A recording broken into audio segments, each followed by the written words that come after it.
I don't usually share this. Folks around here think I tore down the old barn because of rot or insurance. That's what I tell them anyway. But that's not the real reason. This was winter of 2018, out in the hills near Bozeman. I was 44 at the time. Divorced, running cattle mostly on my own. Nothing big, enough to keep me working, not enough to justify help except during branding. My mornings never changed. Up before light, coffee in the green thermos, boots stiff as boards, and that old diesel engine clattering in the yard. Same routine every morning. The barn sat north of the house, leaning like it was tired of the wind. My grandfather built it. I hadn't kept stock in there for years, but I never took it down. I guess I liked seeing it there, even though it was just another thing to worry about. My old healer, Buddy, never went near it. Not since a raccoon tore into him one winter. He'd stop short, sniff the air, and head the other way. One morning, I cut behind the barn and stopped dead. Footprints.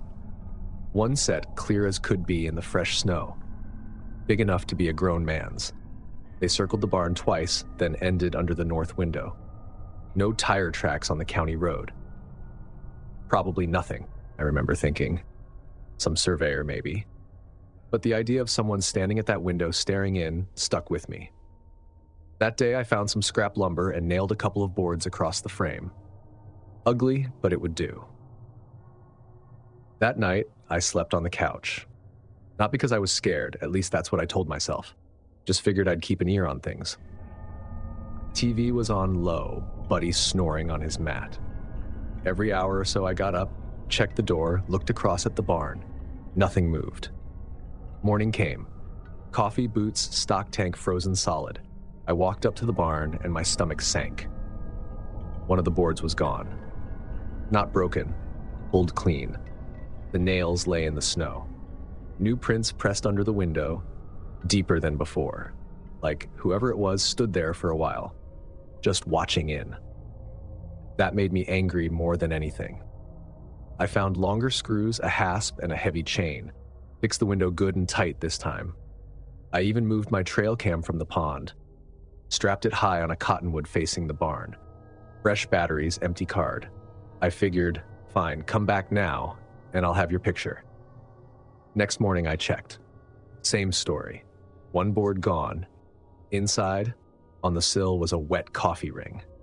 The chain was still there, but someone had tied little twine knots around it, loops I hadn't made. Knots that would lift the weight of the chain just enough if you tugged right. That detail, it rattled me more than anything. Whoever it was, they weren't just wandering.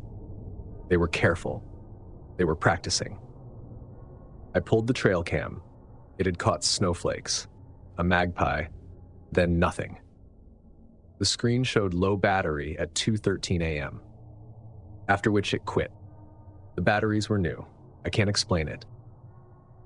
I picked up the phone and called the sheriff. The dispatcher said they'd log it, maybe drive by. Didn't give me much hope. That night, Buddy didn't sleep. Just lay there, head up, ears cocked. Around midnight, a storm knocked the power out. Moonlight lit the snow like a sheet of glass. I sat on the couch, trying to stay awake. Then it came, a sharp ping like a nail falling onto wood and rolling to rest. Low, but clear. My skin prickled. I grabbed the flashlight and rifle and crossed the yard. The barn loomed ahead, boards in place, except one. Then my light caught the window. And there it was. A face pressed against the glass from inside. Forehead touching, breath fogging a white circle. Eyes locked on me. Human eyes, unblinking. The light didn't startle him. He just looked right back at me, calm as if we'd planned this. "Hey," I called out. The face slid out of the beam slowly. Footsteps shifted inside, then a thump at the back. I'd forgotten that old rear door even existed. I went in anyway. Stupid, I know. The south doors groaned loud. My beam cut across rafters. Empty corners. Then I found the rear latch, unhooked. Door pulled shut neat, like someone being polite on their way out. I circled the barn. Prince led from that door toward the ridge, then vanished where the wind scoured them away. Deputies showed up about 40 minutes later. Young guys. They found more than I had. A wire snare under my kitchen window. A stack of wood wedges cut for prying. Under a tarp by the barn, instant coffee, painter's tape, a grocery sack folded careful, and a pencil chewed down to cloth. They followed Prince until the ridge wiped them clean. Logged the report, told me to add lights. One of them asked what time I wake up at night. I didn't want to answer, but I said it, around 2. He nodded, like that lined up with something he already knew. That wasn't the last time I saw the face. It showed up twice more. Once in full daylight, worse than night somehow. Pale, still eyes locked on me. Once at dusk, lips parted like he was whispering, but no sound reached me. Each time he held steady under the light. Calm. Certain. That was it for me. I called a guy with a flatbed and told him to bring the barn down. He didn't ask why. I ordered a shipping container. Steel can't be pried apart like wood. Before they tore it down, I kept one board with pry marks and hung it in my mudroom. I tell people it's spare lumber. Truth is, I keep it because I can't throw it away. A neighbor a mile down later found a tarp camp in their shelter belt. Coffee jar, snares, scraps of tape. Prince leading toward my place one night, back the next. No arrest, no name. Just gone. Even now, I wake at 2:13. Sometimes I hear a nail drop, though there's nothing left for it to fall from. Buddy's gone now, buried near the fence line. I miss the way he'd look at me like he knew before I did. What stuck with me isn't the face itself. It's how calm it was. Standing there, knowing I saw it and not moving an inch. That kind of certainty, it doesn't need to explain itself. I don't take barns for granted anymore. Out here, you can build walls, but you can't outweight someone willing to learn your rhythm. That's the lesson I live with every winter.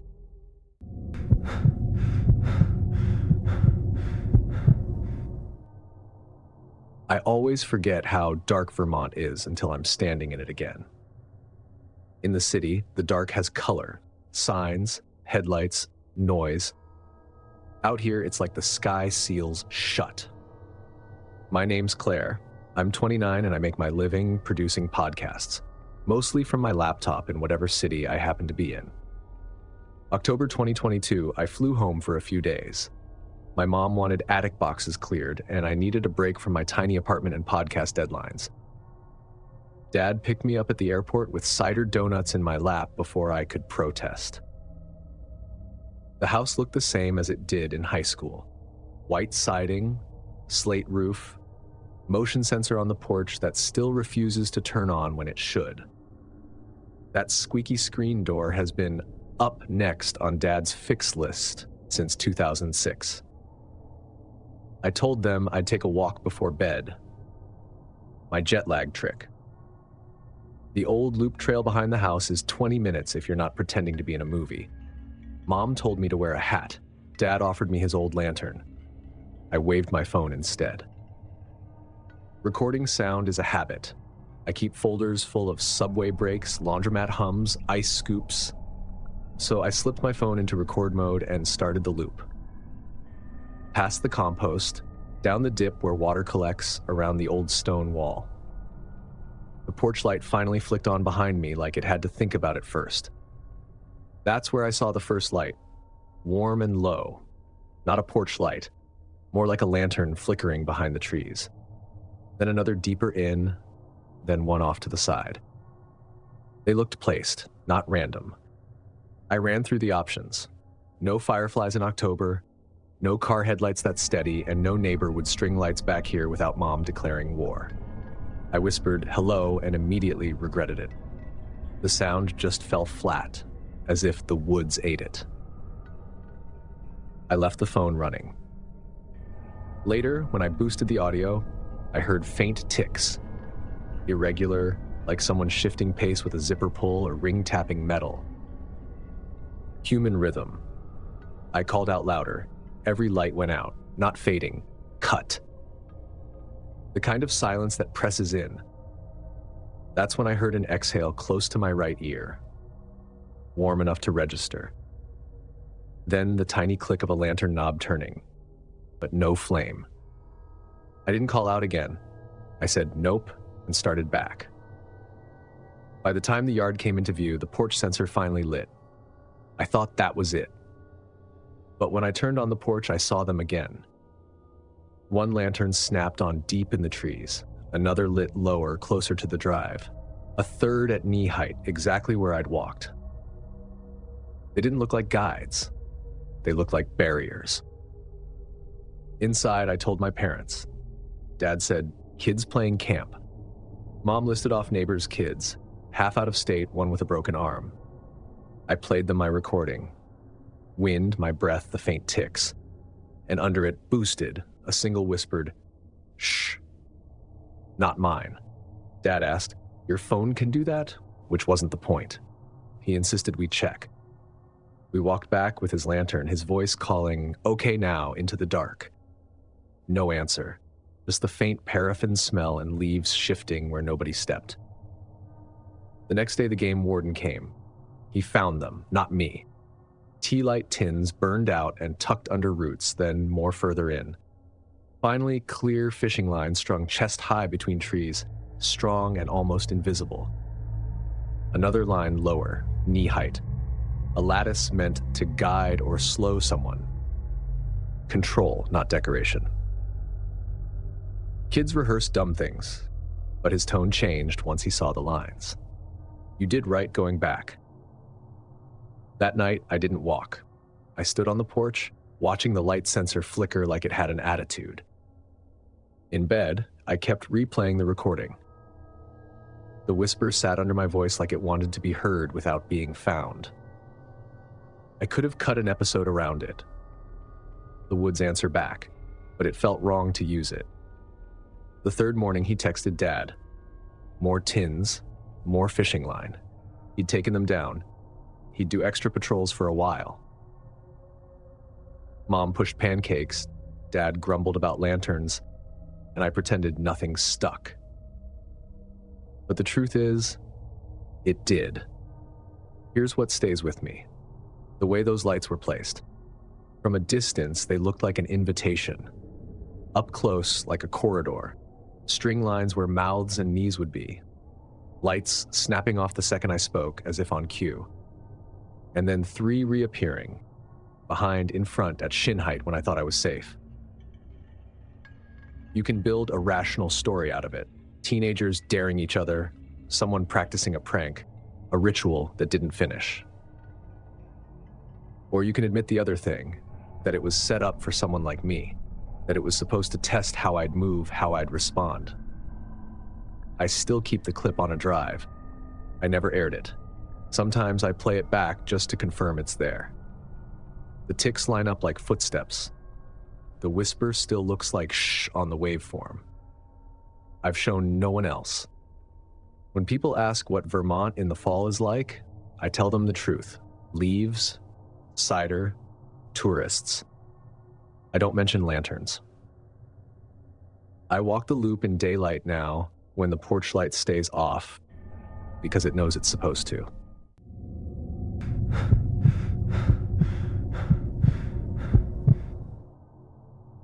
I track plants for a living, which sounds like I follow them around, but what I actually do is measure. Species, coverage, flowering, survival. Summer of 2019, I was outside Abilene, Texas on a grant to study drought-tolerant forbs. The rancher renting me a space said, "You can have the old travel trailer out by the fence line." My budget said yes before I did.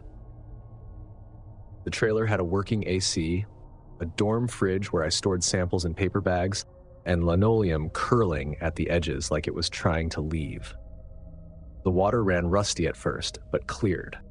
The kind of place you put up with because it keeps the bugs out, and you're only supposed to be there for data, not comfort. I'd lay transects across pasture, stopping every 15 feet to record what was there. compass headings, notes about species. Sometimes a flower would be just starting to open, so I'd mark it and circle back at dusk. By 9, my shirt clung like I'd jumped in a stock tank. Cicadas hammered at my ears until I forgot what quiet was. By noon, the heat was syrup, so I'd retreat to the trailer, enter notes, drink water until I could taste plastic. Evenings I rinsed samples, lined them along the counter, and Skyped the lab once a week so I didn't forget how to talk to humans. By the 3rd week, the ranch hands treated me as the odd lady who measured weeds and talked into her phone. They were polite in that Texas way, direct, not showy. One afternoon, I mentioned I'd be out late to catch a dusk flowering. The older hand said, "You'll see her hat first." Another grinned without humor. "Walks the fence. Midnight lady." They said it the way you pass along a story because you've inherited it. I laughed. "Coyotes don't wear hats." The older one looked at me. "You'd be surprised." At first, I thought nothing of it. Folklore is as common as barbed wire out there. But one morning I saw prints overlapping mine from the day before. Not boot prints, thin-soled, light. Small but not child-sized. They led toward the tall grass near the trailer. The next morning, a few of my transect flags weren't where I left them. Still upright, but off like they'd been nudged by inches. Always toward the trailer. I checked coordinates. My memory isn't romantic, I measure. They had moved. That night, I was in the trailer with the AC rattling and paperwork spread across the counter. Around 1:11 a.m., I heard soft footsteps outside. Light. Calm. Not scuffing like boots. They paused when I sat up, resumed when I lay back. They weren't coyotes. Too regular. The next day, the flags had moved again. Same direction. When I mentioned it, the older ranch hand just nodded. "She favors the quiet ones," he said. The other dropped a whistle on my trailer step without a word. That night, I saw the shadow. The curtain was thin, and the brim of a hat passed across it. My phone camera refused to focus through the glass. Morning brought more shifted flags, and I started sleeping in boots, with my flashlight ready. I told myself I'd get through the last week of data and leave. The worst moment came at the sink. I was brushing my teeth at the counter, the only faucet in the trailer that ran clear enough to use. The outside light was gone. The glass already turned dark, reflective. At first, I just saw myself. But when I leaned a little closer, trying to rinse, the reflection shifted, and I realized I wasn't just seeing me. She was outside, not a trick of the glass. An old woman, standing in the dark, inches from the window. Hat brim low, cardigan hanging loose, eyes fixed directly on me. Her mouth slightly open, like she was listing names under her breath. She didn't blink. I jerked back so fast my heel caught the edge of the rug. The cup slipped from my hand, water splashing across the counter, and I hit the floor hard. My elbow smacked the floor. When I scrambled up and looked again, she was gone. I swung the flashlight, and there was nothing but tall grass and dust motes. The sheriff came and logged trespass. He said folks get turned around at night. Not at a sink window, they don't. He told me to keep things lit, then he drove off. I moved my work to dawn. The heat hit harder, but daylight felt safer. At first light one morning, I nearly tripped over a milk crate set under the sink window. Upright, placed. My prints from the night before had been stepped in. That was it. I called the rancher. He came with his nephew. They looked at the crate, the screen, the prints, and apologized with their silence. He said he'd sit in his truck down the fence that night. I said I was leaving a day early. He didn't argue. I packed my samples tight, triple bagged. At 1:11, I was awake, waiting, but nothing came. No footfalls, no brim shadow, just cicadas pressing noise back in. I left before full sun, The nephew followed me to the county road, lifted a hand out the window, half "we've got it," half "we don't." Back home, weeks later, I got a link. County news. Woman found wandering fields at night. The photo was grainy, taken from a distance, hat brim low. Relatives said she'd been walking for decades, entering houses through unsecured windows. "No threat to public," the caption read. What I hold on to most isn't her face. It's the pattern. Flags nudged closer, prints overlapping mine, silence where cicadas should have been. Warnings. People ask why I didn't confront her. Because my body told me not to. That's enough.